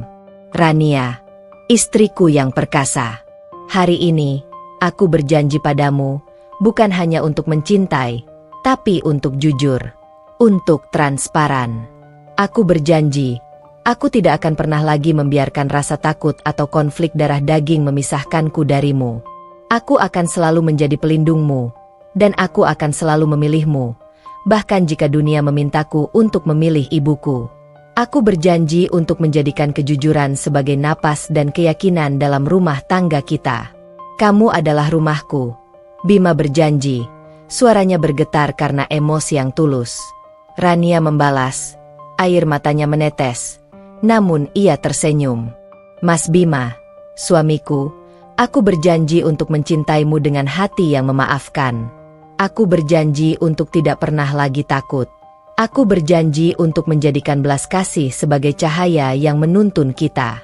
Aku memaafkan masa lalu, dan aku menyambut masa depan yang kita bangun bersama. Aku bersedia menjadi rumahmu, tempat kamu selalu kembali dengan aman. Janji itu, sederhana namun dalam, menyentuh hati semua yang hadir. Anak-anak panti bertepuk tangan riuh. Tawa bahagia mereka adalah paduan suara yang indah. Setelah upacara, Rania dan Bima menghabiskan waktu bersama anak-anak. Mereka berdua memotong kue sederhana dan membagi-bagikannya. Di tengah tawa dan kebahagiaan, Rania menyadari, inilah makna kekayaan yang sesungguhnya. Bukan emas atau permata, melainkan cinta yang tidak bisa dibeli atau diracuni. Saat hari mulai gelap, Bima memeluk Rania, menatap langit yang dipenuhi bintang yang baru muncul. Aku mencintaimu, Nyonya Darmawan yang baru. Kita berhasil. Kita berhasil, Mas. Kita berhasil membuang racun itu, dan kita berhasil menemukan cinta kita yang sebenarnya, jawab Rania. Malam itu, mereka kembali ke rumah Darmawan. Namun, rumah itu kini terasa berbeda. Kamar tidur mereka terasa lebih hangat, dipenuhi ketenangan. Mereka telah mengubur masa lalu dan memulai lembaran baru yang suci. Setelah janji di bawah langit baru, kehidupan Rania dan Bima benar-benar bertransformasi. Mereka tenggelam dalam kesibukan yayasan panti asuhan, menyalurkan energi mereka yang tersisa untuk tujuan mulia. Bima, yang dulu hanya berurusan dengan angka-angka properti, kini belajar bagaimana berinteraksi dengan kehangatan dan kasih sayang, sebuah peran yang diwariskan oleh Rania. Rasa sakit dan trauma perlahan menyusut, digantikan oleh kebahagiaan yang bersemi. Meskipun demikian, ada satu hal yang masih menjadi fokus perhatian Rania, dampak jangka panjang dari racun talium di tubuhnya. Dokter sudah berulang kali mengatakan, meskipun racunnya sudah dibersihkan, ada kemungkinan besar kesuburan Rania terpengaruh secara permanen. Hal ini selalu menjadi bayangan kecil di balik matahari kebahagiaan mereka, keajaiban terbesar yang kuterima, Ran. Mas, kita harus bersiap. Dokter bilang kemungkinan kita memiliki anak sangat kecil. Aku tidak mau kamu kecewa, kata Rania suatu pagi, saat mereka menikmati sarapan di balkon. Bima meraih tangan Rania, menciumnya. Aku sudah siap. Sayang, sejak kita memutuskan untuk menikah lagi, aku tidak lagi peduli dengan keturunan biologis. Aku punya kamu, Dan kita punya puluhan anak di panti yang mencintai kita. Kamu adalah keajaiban terbesar yang kuterima, Ran. Jangan pernah merasa bersalah atau kurang. Tapi Ibu Maya dulu sangat menekankan soal keturunan.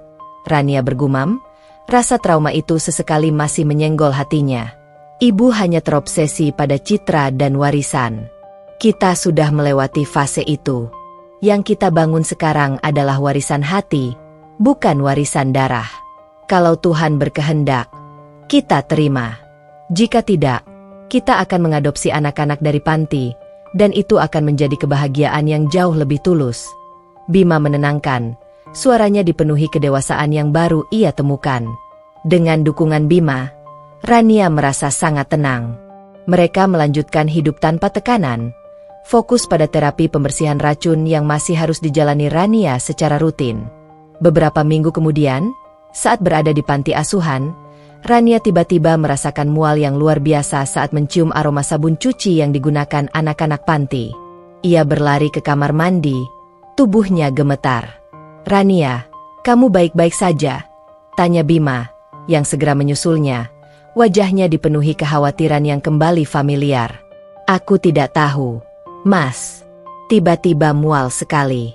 Rasanya seperti saat aku diracuni dulu, tapi kali ini berbeda." Rania menjelaskan, wajahnya pucat. Bima langsung panik. "Kita ke dokter sekarang. Mungkin ada sisa racun yang kembali bereaksi." Di rumah sakit, Rania menjalani pemeriksaan darah lengkap. Bima duduk di sampingnya, menggenggam tangannya erat. Matanya tak lepas dari Rania. Ketakutan akan racun itu, meskipun mereka sudah berjuang keras, seolah kembali menghantui. Dokter kembali membawa hasil. Raut wajahnya dipenuhi senyum lega dan kebahagiaan, bukan kekhawatiran yang Bima duga. "Selamat, Bapak Bima, Ibu Rania," kata dokter itu, meletakkan dokumen itu di meja. Bima mengerutkan dahi. "Selamat, dokter. Apa ada sisa talium yang harus kami waspadai?" gejalanya. Dokter tertawa kecil. Gejala mual dan sensitivitas penciuman itu memang mirip. Tapi kali ini, penyebabnya jauh lebih indah dan alami. "Ibu Rania, Anda hamil, sudah berjalan 8 minggu.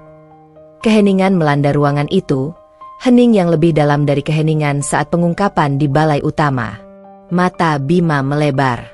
Rania terdiam, pikirannya kosong. "Hamil? Anda tidak salah, dokter?" Rania bertanya, suaranya nyaris berbisata. Saya diracuni," kata dokter lain. "Kemungkinan saya kecil." "Itulah keajaibannya, Ibu Rania," jelas dokter itu, tersenyum hangat. "Racun talium memang merusak. Tetapi setelah terapi intensif dan, yang terpenting, setelah Anda bebas dari stres dan tekanan mental yang luar biasa, rupanya tubuh Anda berhasil menyembuhkan dirinya sendiri. Saat Anda menyerah pada kemungkinan memiliki anak dan fokus pada pemulihan, Tuhan memberikan berkahnya. Janin Anda sehat, kuat, dan berkembang dengan baik." Bima membungkuk. Wajahnya tenggelam di pangkuan Rania. Ia tidak menangis karena sedih, tapi karena luapan kebahagiaan yang tidak tertahankan. Rania melihat suaminya yang perkasa kini menangis seperti anak kecil. "Ran, sayang, kita akan punya anak," bisik Bima. Suaranya pecah. Ia mencium perut Rania berkali-kali. Rania memeluk kepala Bima. Air matanya sendiri mengalir deras. Air mata ini berbeda dengan air mata kesedihan atau kemarahan. Ini adalah air mata kebahagiaan, yang terasa begitu murni, membasuh semua rasa sakit yang pernah ada. Ini adalah hadiah terbaik dari Tuhan, Mas. Hadiah atas perjuangan kita," kata Rania, merasakan hangatnya tangan Bima di perutnya. Mereka kembali ke rumah dalam keadaan melayang di udara. Berita kehamilan ini bukan hanya berkah, tapi juga penutup babak trauma mereka. Kehamilan Rania adalah bukti nyata bahwa tubuhnya telah memenangkan pertarungan melawan racun. Bima segera menghubungi Paman Jeffrey. Paman Jeffrey menangis bahagia di telepon. "Tuhan Maha Baik. Nak, Ini adalah hadiah setelah semua penderitaan yang kalian alami. Warisan yang sesungguhnya telah datang. Aku akan menjaga kalian berdua." Berita ini juga sampai ke telinga Ibu Maya melalui Paman Jeffrey. Rania tidak ingin tahu reaksinya, tapi Paman Jeffrey berbisik. Maya menangis. "Nak," dia bilang, "kehamilanmu adalah tamparan keras baginya, dan itu membuktikan bahwa kejahatannya telah gagal total. Tapi anehnya, dia bahagia. Dia bilang dia akan selalu mendoakanmu." Reaksi Ibu Maya yang tulus itu memberikan kedamaian terakhir di hati Rania. Ia tahu, pengampunannya telah membuahkan hasil. Bima menjadi suami yang paling protektif di dunia. Ia melarang Rania melakukan pekerjaan berat, bahkan urusan yayasan pun ia tangani dengan lebih teliti. Ia memastikan Rania hanya mengonsumsi makanan organik dan sehat. Ia menjadi benteng yang tak tergoyahkan. "Kamu harus kuat, sayang. Kita harus menjaga malaikat kecil kita ini," ujar Bima, sambil memijat kaki Rania yang pegal di malam hari. "Aku kuat, Mas. Aku sudah memenangkan pertarungan melawan racun mematikan.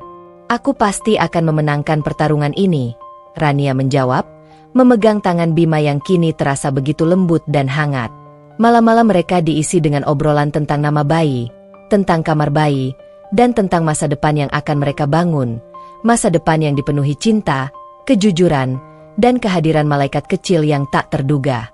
Kehamilan ini bukan hanya tentang memiliki anak, tapi tentang kelahiran kembali hubungan mereka, yang kini memiliki makna dan tujuan yang jauh lebih dalam.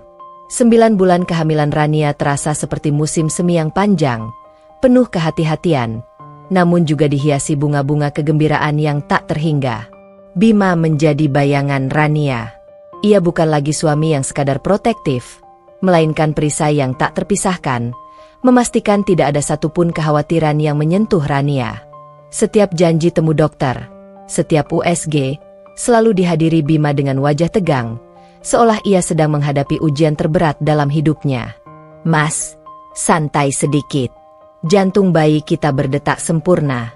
Mas, dia sehat." Rania tertawa kecil, melihat Bima yang selalu memegang tangannya erat saat monitor menunjukkan detak jantung si kecil. "Aku tahu, sayang. Tapi aku tidak bisa tidak cemas.